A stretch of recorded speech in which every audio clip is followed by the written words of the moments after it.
Today we will start a new chapter, that is chapter 5, laws of motion. So in class 9 you got the basic concept of this chapter, laws of motion, because in this chapter we are generally dealing with 3 laws of motion or Newton's 3 laws. So first one is Newton's first law, or it is also called law of inertia. But before we go for that, first we will discuss about what is inertia. So the first topic of this chapter is inertia. Now see the definition of inertia that I have written here. You can see that it is the tendency of an object by which it retains or try to retain its initial state of rest or motion. That means, suppose if an object is at rest, until and unless we apply any force, the object will remain in the state of rest only. Now any object which is in motion, suppose a car is in motion. Now if you want to accelerate the car is in motion, means the car is in uniform motion, that means its velocity is constant, suppose. But if you want to increase its velocity, what you have to do? You have to press the accelerator, and once you press the accelerator, in other words, you are applying force. Or in reverse way, if you want to stop the car, you have to apply force on brake. Okay, so that means until and unless you apply accelerator or brake, the car will keep on moving with the same speed. That is also a kind of inertia. This is called inertia of motion. That means when an object is in uniform motion, it tries to remain in the state of uniform motion until and unless you apply some external force. Okay, so that is inertia of motion. Inertia of rest means, suppose an object is at rest, until and unless you apply any force, the object is not going to change its position. So that is also a type of inertia. We call it inertia of rest. So both this thing will come under the topic of inertia. Okay, so that is the inertia. It is of two types, inertia of rest or inertia of motion. Then another thing here I have written that it is directly proportional to mass. That means more the mass, more will be the inertia. Okay. Then once the concept of inertia is clear, we will move to the next topic, that is Newton's first law or first law of motion, or that is also called law of inertia. Okay, simple one. According to this law, this is the statement of the law. According to this law, any object retains their state of rest or state of uniform motion in absence of any external force. Okay. Now this inertia can be observed in different cases. Say for example, suppose when you are sitting inside a bus and the bus is at rest. So when you are sitting inside, your body is at rest, but once the bus just starts moving, the bus has got the velocity or speed, but your body will still try to retain its state of rest, and as a result your body will bend in which direction? In backward direction. Okay, fine. So that is an example of inertia of rest. Your body still wants to remain in the state of rest. In other word or in other way, we can give another example. Suppose when the bus is moving and you are sitting inside it, your body is also in motion.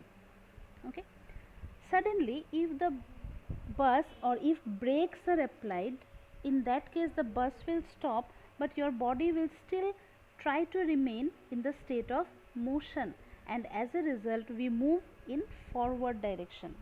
Okay, so this is what kind of inertia? It is the inertia of motion.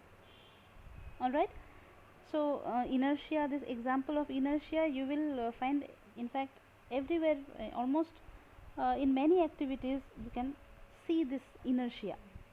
Okay, then next one is, so this is all about first law of motion, right? Next one is, before we go for second law of motion, we have to know what is momentum. So mathematically, momentum means it is the product of mass and velocity.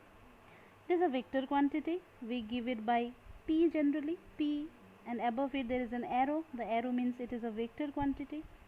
And if left hand side is a vector, that is momentum, in right hand side also one term should be a vector, right? So mass cannot be a vector, so which one is a vector? That is the velocity is a vector. So that is why momentum is also a vector. Anyways, the mathematical formula of momentum is P is equal to mv. Now SI unit of momentum, certainly from the formula itself it is clear. Its SI unit is kg. V means velocity, its SI unit is meter per second, so the total unit of momentum, that is kg meter per second. Okay, this is the mathematical form, but physically what is momentum? So to understand that, I'll give you two examples. Suppose there is a gun and a bullet, that is a bullet of a gun, its mass is very less, right? Few grams. So when a bullet is fired from a gun, since its mass is less but it has got a very high velocity, as a result the product is a large number, because though mass is less, since its velocity is more, the product will be a large number. Or in other words, can we say that the momentum of the bullet is high? The momentum of the bullet is high, and as a result the impact created by the bullet is more, because what is the impact created by the bullet? It can even it can make someone die also, right? So that means the impact created by that bullet is very large. In other words, we will say that momentum is a measure of impact created by an object. The same bullet if you take and if you just throw it with your hands, certainly it will not make a large impact, right? Obviously the person will not die. If you simply throw the bullet to the person will not die. But yes, if you fire the same bullet with a gun, obviously the person will die, right? The reason is that the impact created by the bullet when it is fired will be more.